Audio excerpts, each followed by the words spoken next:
Hello, this is the 1K special. So I jumped Picasso for the first time. This would have been Friday. It's Tuesday now. So I'm running a little behind, but that's fine. So I started off after I warmed him up. I trotted up to the little jump. It may as well have been a raised trot pole. The point of this was just to build up some confidence, and I also picked up a canter over this jump.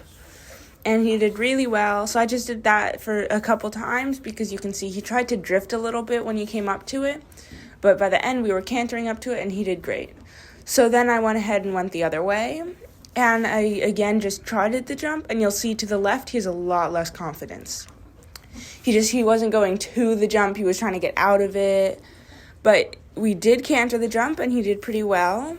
So I was happy with that. And I just made sure I kept him organized up to these jumps, and he started knocking it. So obviously I came again, and this time I trotted and just kept him as organized as possible. And we barely cleared it. So he definitely lost a little bit of confidence to the left. But you can see there we got a little bit of a jump, so I was really happy with that. And then he just started trying to fall into trot coming up to the jump, but I was happy with his confidence level there, so I decided to move back to the other side and raise the jump a little bit. So again, started by trotting it. This will just help prevent him running to the jump, and you can tell he wasn't running to the jumps at all. He was really calm, but you could tell he enjoyed it. Then he was really happy. So I was really proud of how hard he tried. And he really did, at the end, you'll see he put in a lot of effort and started really jumping. So I just tried to keep him as organized as possible coming up to the jumps throughout this entire thing to make sure there were no accidents, make sure he didn't fall off balance, because he is not strong enough to keep himself balanced. And if he's not balanced over the jump, he could end up tripping over the jump, which did happen one time, as you saw. He could also refuse if he just cannot get over it. So I was very careful to make sure he was organized, especially to the left. And you can see he really wanted to step with one leg and act as if it was still a pole, which I didn't mind too much. I honestly kind of just let it go. As long as he was getting over the jump, I made sure to reward him. Now here we had raised the jump again, and I started by coming to the left since he was getting tired, and he ended up just drifting out. I wasn't riding well on my part, and I shouldn't have cantered him to the jump. So this time I trotted him and decided I'm not letting him get out so we don't create any habits. So I just kept him really organized. You can tell I let his head move around a little more just so I could keep him straight to the jump.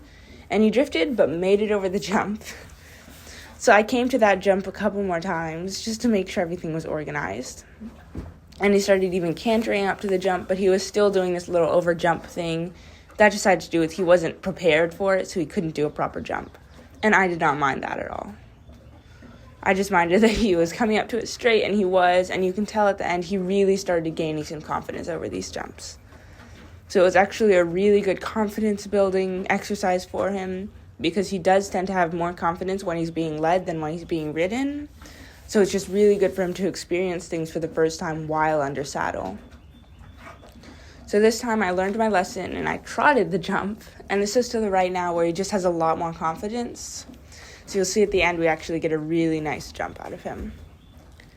And here he didn't drift as much, and he just took a little small lazy jump over it. You can tell he's starting to get tired. I just wanted to get one good jump out of him and we'd leave him alone. And there he hesitated with his front leg. So I still made sure to pet him after every single jump, and that just let him know he did it right. Because this is probably the first time in his entire life he's ever jumped, ever. He was a Western pony. Who knows if they even rode him ever. We really don't know his history, so I was just trying to make sure when I did things for the first time with him, I acted as if it was his first time ever, and that just is going to help make sure he is a really confident horse. And here, he kind of fell into the trot up to the jump, but I just asked him to pick up the canter again, and we came up to the jump again from a canter, because he really is so much more confident this way. So I wanted to kind of make him try a little more. And there he gave me a really nice jump. He did take off early, but that was my fault for not holding him. But you can tell he really went for it. Without me telling him, he took that jump, which I really like that he was now the one leading. And that's where I decided to leave him alone.